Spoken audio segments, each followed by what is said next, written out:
When it comes to yoga, brothers and sisters, yoga has spread widely in the Islamic nation.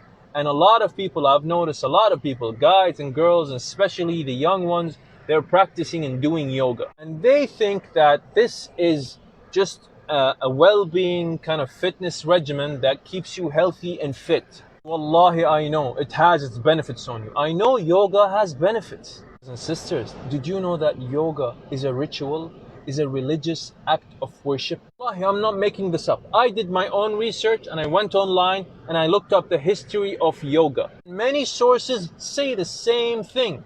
It came from Hinduism, from the scriptures. It came, or it was an act of worship, a ritual, and it evolved in a way. It's the Hindus do it, and then the Buddhists, and then it evolved into a well-being kind of fitness regimen.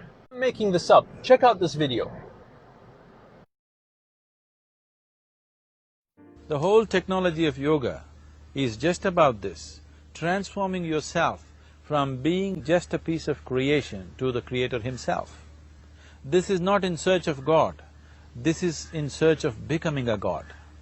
This is not in search of divine, this is in search of becoming divine. By Allah, this is accepted in Islam? Becoming a divine, becoming a God? What's going on?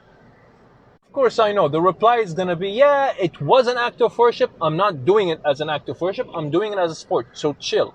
Habibi, you are a Muslim. Any act of worship is prescribed by Allah. Even if you don't mean to do any kind of movement that is originally an act of worship, you do it, but you don't have the intention of it being an act of worship, it's still prohibited in Islam.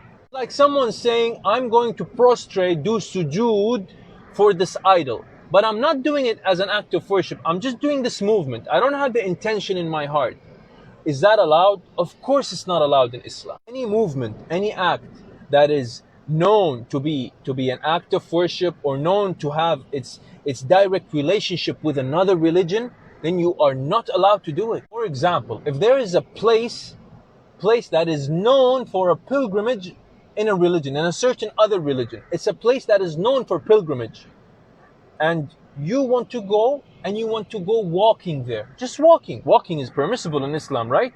But you want to walk specifically in that location where the pilgrimage happens. Do you think that's allowed? Of course it's not allowed.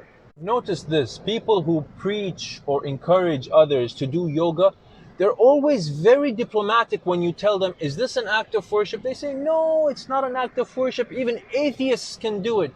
But in the end, in reality, we don't go or we don't abide to their standards. We abide to our standards, to our Islamic standards. Our Islamic standards say it's prohibited to do any movement that's related to any act of worship that Allah did not prescribe to you.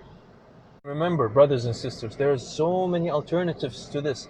It's not like the benefit of yoga is exclusively for yoga. No, you can get the same benefit, maybe even better, from doing other acts and movements and exercises.